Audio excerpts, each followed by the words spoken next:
Welcome aboard the Finding Joy at Sea podcast. This podcast is for anyone who loves to hear the stories behind the stories of life at sea. Whether you work in the industry, love cruising, or are thinking about a new career, you're in the right place. I am your host, Laura Fraser, a 20-plus year cruise industry veteran and the author of the Joy at Sea series of children's books.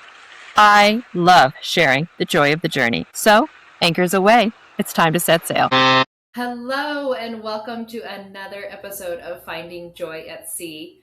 I am your host, Laura Fraser, and I am so excited to be joined by probably my all-time favorite guest and hopefully a repeat guest in the future, Hayden Fraser. Hey, welcome. Everyone. Hi, thank you so much. Yeah, thanks for being on the pod today. Absolutely. So Hayden is my favorite souvenir from my time working on board ships. And I'm so excited to have him share some of his wisdom and some of the things that he learned working on board ships. I just think everyone's experience is so unique and so different.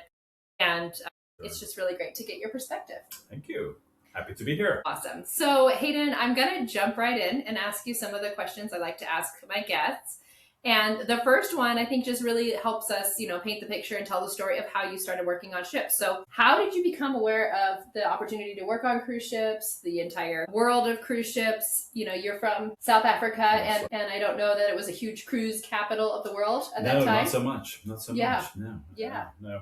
Well, good question. I was living in the UK. I left South Africa, I think, when I was maybe 21, I think it was. And got a work visa to go and live and work in the United Kingdom. I was based in London, and I was working I was actually working at Harrods at the time. Cool. Selling ski and surfwear, of all things. Yeah, the ski part not so big in South Africa, but the surf part was. But anyway, there I met a friend of mine, and his name was Pete. And he actually told me about working on cruise ships, that he had done that prior to coming back to the UK. So it was something that was just kind of rattling around in the back of my head for a little while. And then towards the end of my 2.5-year stay in the UK, where my visa was coming up for expiry, I knew I didn't want to go back to South Africa at that time. I still had a lot of travel in me. So I researched working on board cruise ships, and then came across an ad for Greyhound Leisure Services, which is now Starboard in current day time.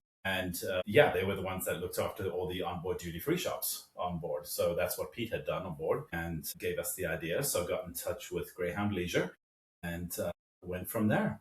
Awesome. Yeah. Awesome. So when was this? Do you remember? I moved to London, I think 97, and this was in 99.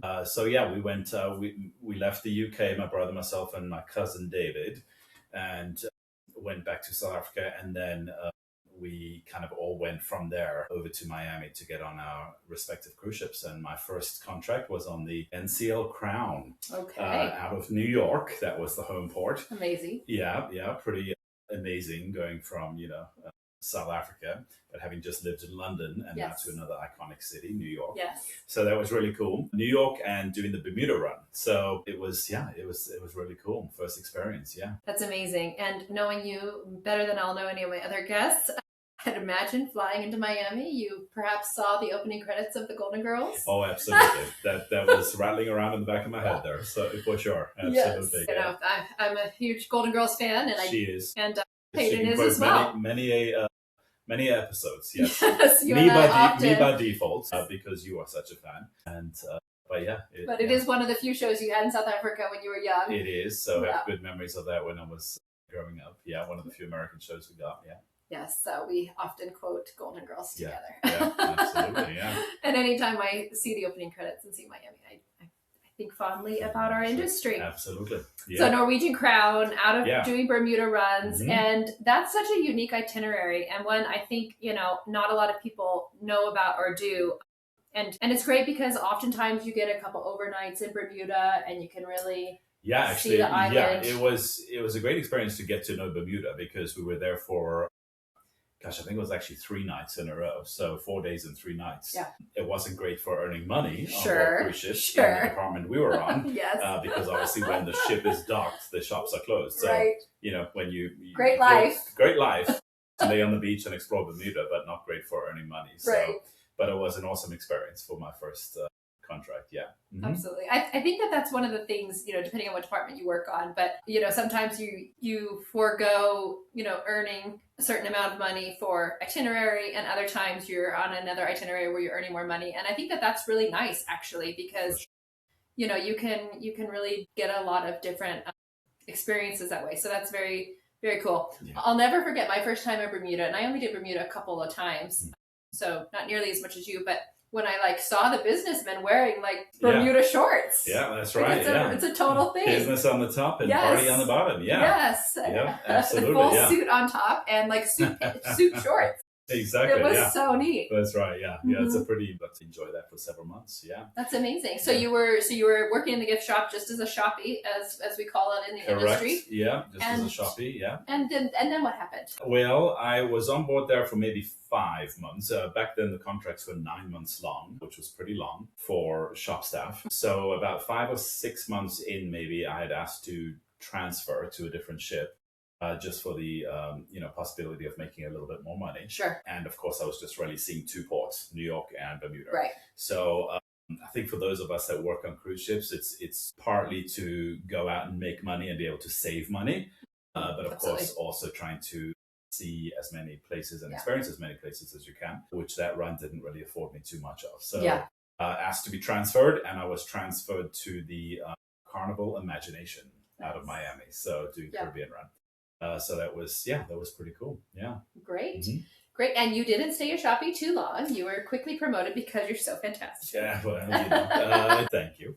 But yeah, became assistant manager and then up to shop manager, and And then did that for several years? Did several years, correct, yeah. And then I was giving some thought to maybe getting into the airline industry. A friend of mine lived in Dubai. He worked for Emirates in the catering department. And I was giving some thought to, being cabin crew or something to do with the airline industry. So went over to Dubai and stayed with a friend of mine, Neil, and did a couple of interviews with Emirates, which I felt went really well. But apparently they didn't, because I didn't actually get the job. Yay for me! Yeah, which, at the time was, pretty devastating. Yeah. But nonetheless, I went back to South Africa and just to regroup. And with the intention of, okay, I'm going to go back to cruise ships again, because, again, wasn't ready to settle down, or still had a lot of travel in me. Yeah. So didn't really want to, go back to Starboard. So I applied I'd heard that Crystal Cruise Lines operated their own in-house shops directly with the cruise line. It wasn't a concessionaire on board. So I applied with Crystal and got the call and got the job. Yeah, and then basically flew out to San Francisco, which is where I got on board and met you for the first time.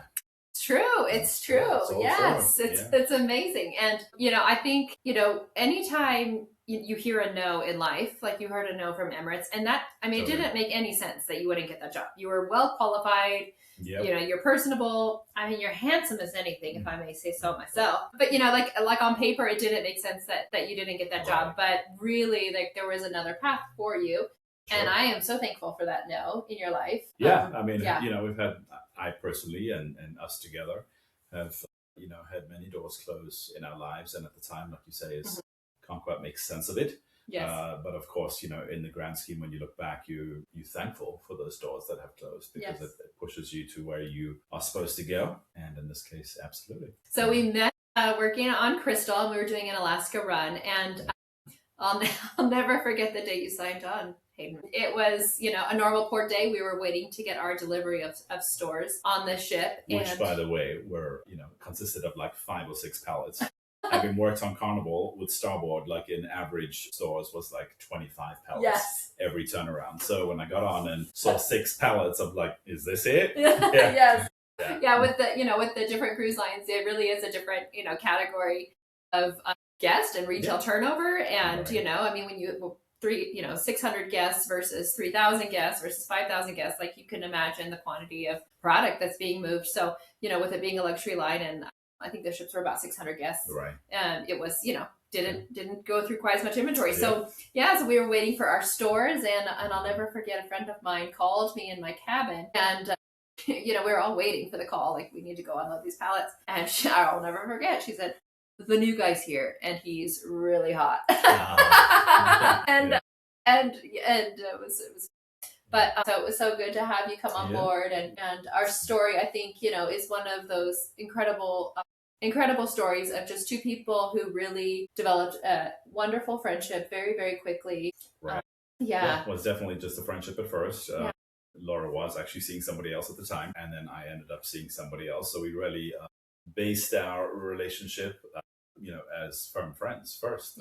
We shared a lot of the same values in life and whatnot. And as turned out, that happens on cruise ships, the person Laura was seeing signed off and went home, and the person I was seeing signed off and went to another cruise ship. So that friendship quickly developed. Blossomed, so to speak, into a relationship. Yes. And here we are. Just celebrated our 21st wedding anniversary. 21st wedding anniversary the other day, yes. Mm-hmm. And it's gone really, really quickly, and we've had a lot of life in those years. Indeed. Some amazing things have happened. Some very challenging things have happened, which I'm sure, like in future episodes, we can kind of get into a little bit more of our story. But really, the marriage has been such a blessing. So thank you for being such a wonderful partner. Likewise, absolutely, yeah, for sure. Okay, so you started on ships, you worked your way up to manager, and then you came over to Crystal as a shoppie. And I think that you found that while the itineraries were amazing, I was back to square one like I was on the Norwegian Crown. Yes. So, seeing great places, but not earning much money. Right, and yes. I wasn't getting any younger. So it's like, well, this kind of has to give a little bit. And I think, with us getting together, then we really saw the opportunity to go work for Park West as art auctioneers. Right. Mm-hmm. Yeah, I had had experience with Park West, just with auctioneers on board the Carnival brand when I was on board there, and you had seen that on Crystal as well. Yes. So we had both given that some thought before we even were together, and then when we got together, discussion, we thought that may be a good fit for us together as a couple. Absolutely. Yeah. It's one of the concessionaires where you can work together as a couple. They send you out together as a couple, which is so nice. And there's several other departments where you can do that now, but in those days there really wasn't too many. I was an art history major, loved art, and don't mind a microphone. No, she does not mind a microphone. Yeah. Back in those days I did mind the microphone. Yes, you did. But I was very good with the back end. Yes, paperwork, numbers, logistics, numbers, all those things that you're still really good at, and I'm still really not. So we are who we are. We are, indeed, yeah.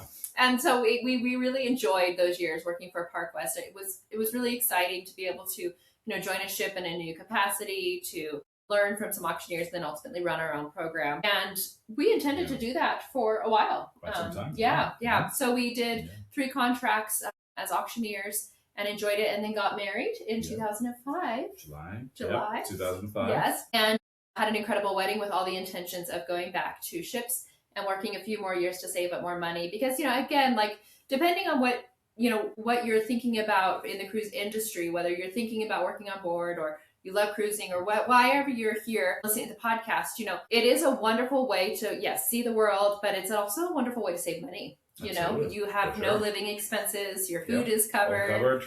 So for us as newlyweds, we wanted to continue on that path and really save up to start our lives on a really good foot. That's right, yeah. And that didn't happen. No, life had a different direction for us. It absolutely did, yes. Yeah. So, a couple of days before we were supposed to fly to a ship right after our wedding. That's right, yeah. I was diagnosed with cancer, and that was a huge bummer, right? Like, I mean, it was like one of those times in life where you hear the record, like, stop. Yeah. The arm of the deal. Yes. Yeah. And it completely changed our lives. Yeah, not for the better. Not for the better. Changed it in every way you could. And we learned so many incredible lessons. Absolutely.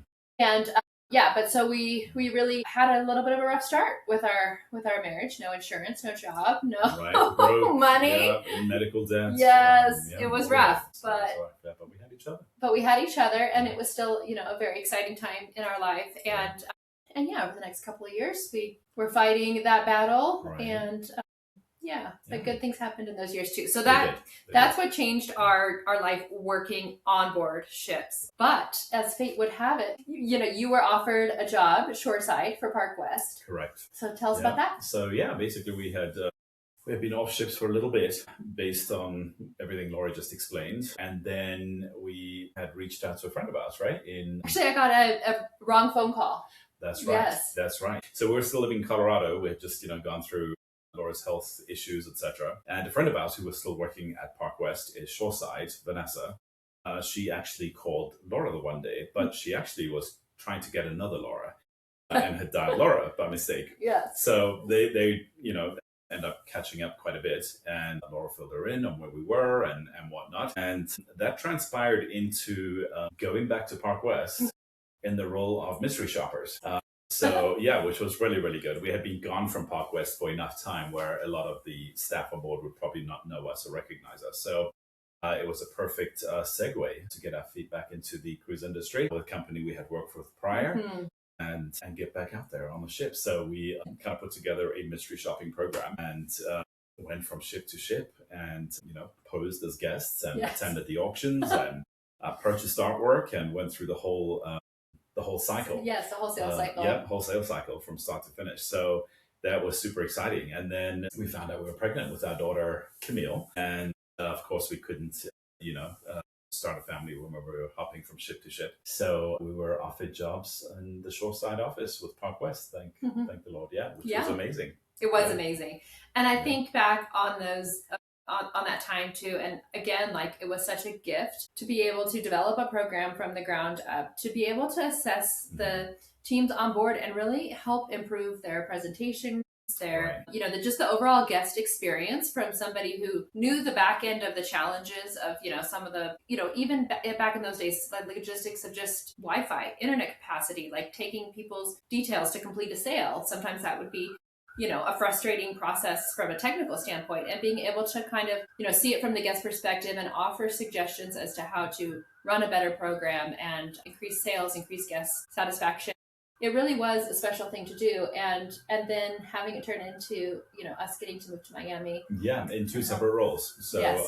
I was offered a job as a fleet manager, which was the title back then, and I looked after several cruise lines and the team on board. And then with the mystery shopping program, Laura kind of segued into the compliance division, which is reviewing the auctions that would be taped or filmed, and writing a report and providing feedback to the onboard team. So so that's resulted in two jobs that we both love doing. And we were with I was with Parkus for a very long time, as were you, until we ultimately moved back to Colorado, and you moved into a different type of job. But yeah, it really was a very special time in our lives. And as was written in our story, I got sick again. Yeah.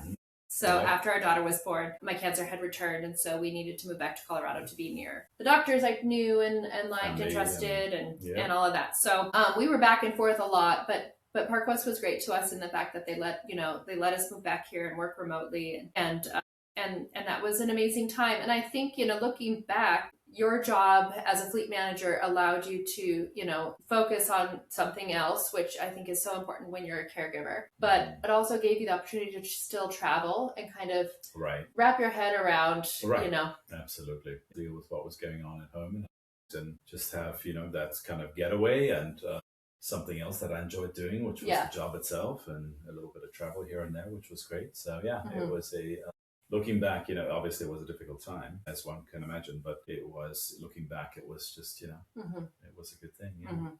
Yeah, I think that little bit of a reprieve for a caregiver is always really important. Absolutely. As we've learned in other journeys in our life. So it was really a special time, and we ultimately moved back to Miami again. Once I was well again. Cross country back and forth. Lots. For sure. Those first 5 years of our marriage, I think we moved cross country 3 or 4 times. Yeah. It was a lot of back and forth.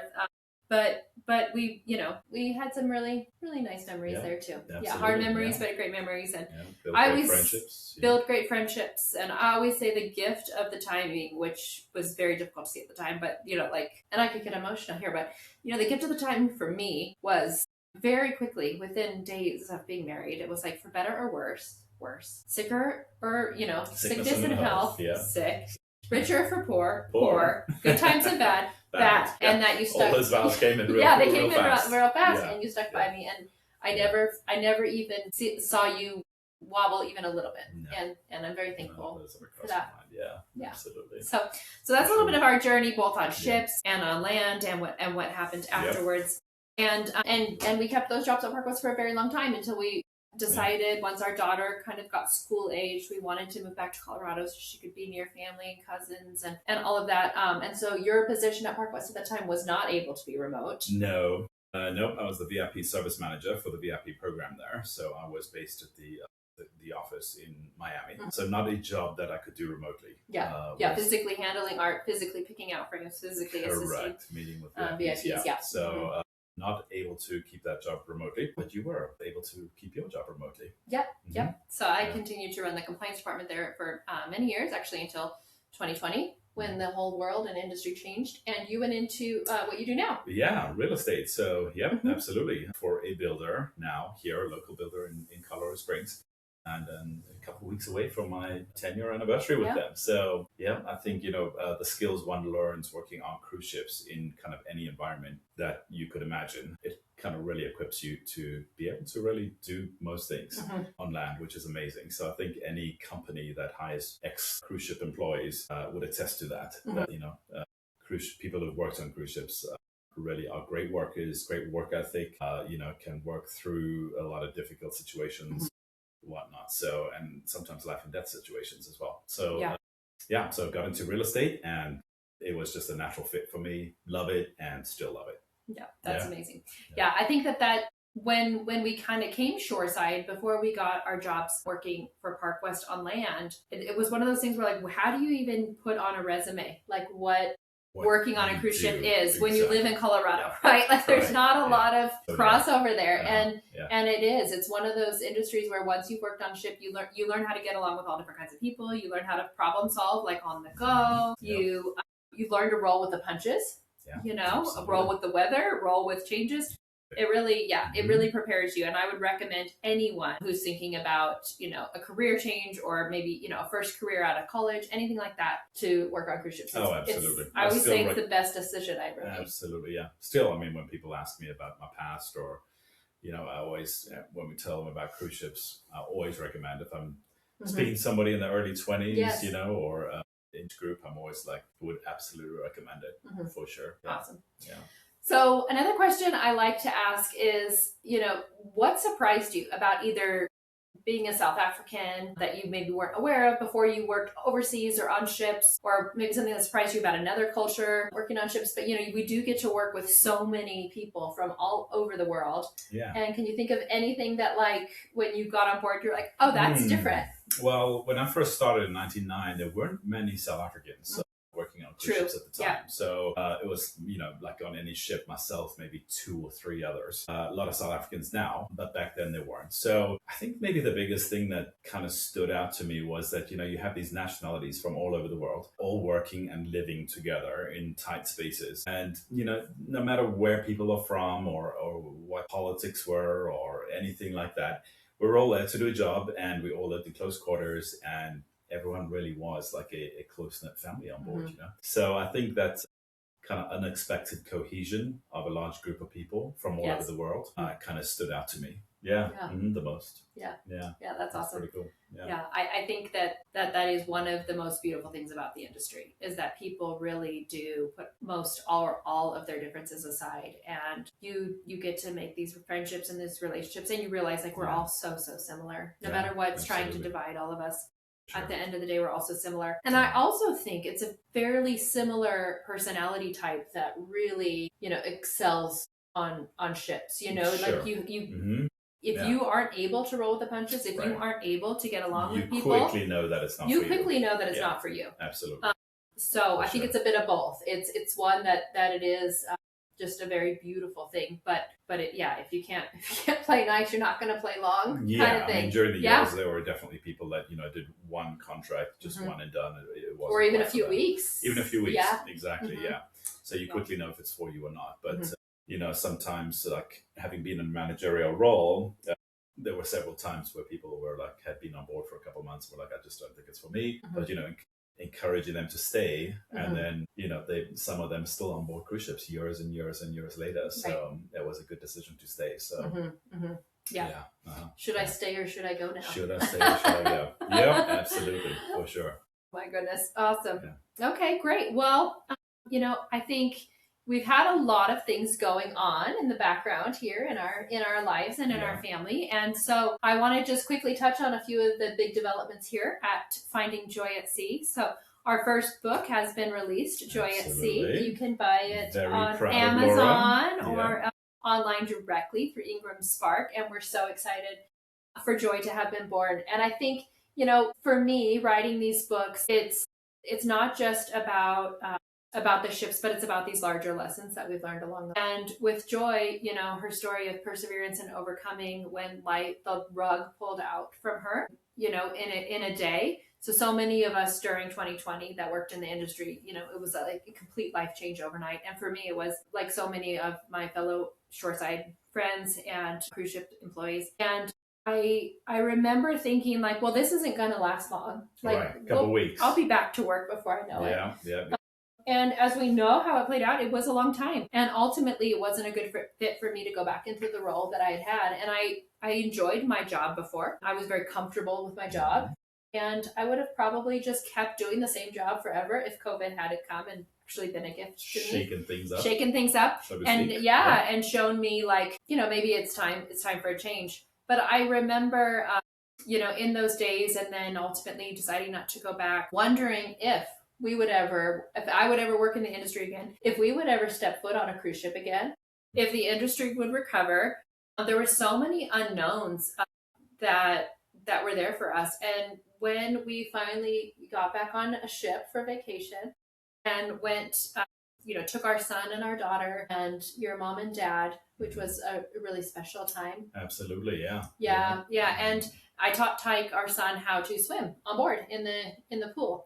And it felt like such a full circle moment for me as a mom and as a wife. And just, it was such a special time to teach our son, who was our son because we met on a cruise ship, how to swim in a cruise ship pool after having gone through, 2020, 2021, 2022 of all the uncertainty. And I remember they were setting up, we were on a Holland America ship, and they were setting up for this really fun, carnival they do on the deck. And so, they were playing happy music and they were putting up happy banners.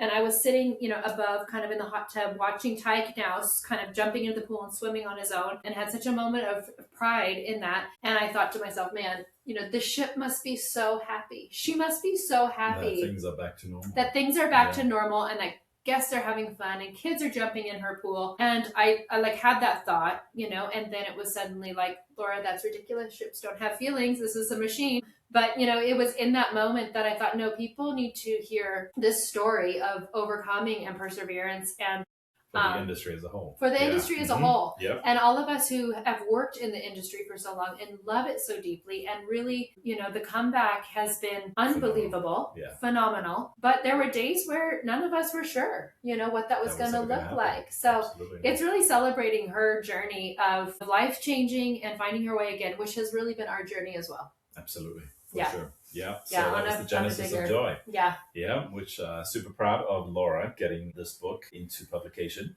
and available. So very excited to see what's next in the series. Yes. Yeah. Well, what's next in the series is already an illustration. So we're so excited to introduce you to one of Joy's friends, Sunny, as well. So he'll be launching in early 2027. Yeah, but really, these last 21 years. And really, before we were married too, with me joining ships in general and adulthood, I think, there's been so many big life lessons that we've gotten the opportunity to walk through. And, being able to tell those through the lens of a cruise ship, I think is something that's been very therapeutic to me, very cathartic, and just an absolute joy. Absolutely. That's why it's her name. That's her name. Yes. Yeah. So we're excited for additional products as well that we have in development to accompany Joy. But if you would love to read the story of Joy and her journey back to herself, you can find it anywhere books are sold, and we just love your support for that. So to close out this episode, and I've loved having you, and if you think this is your last time, think again, my dear. But to close out this episode, I would love to ask you the question I like to ask all my guests, which is, the name of the podcast is Finding Joy at Sea. And I think, sometimes you really have to go out and search for joy.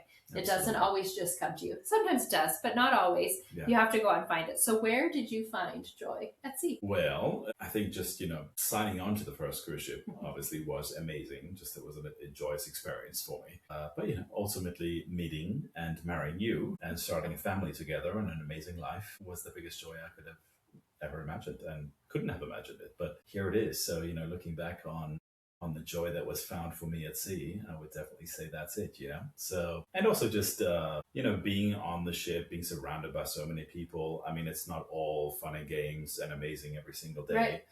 There's some very hard times, as with any job and any situation in life.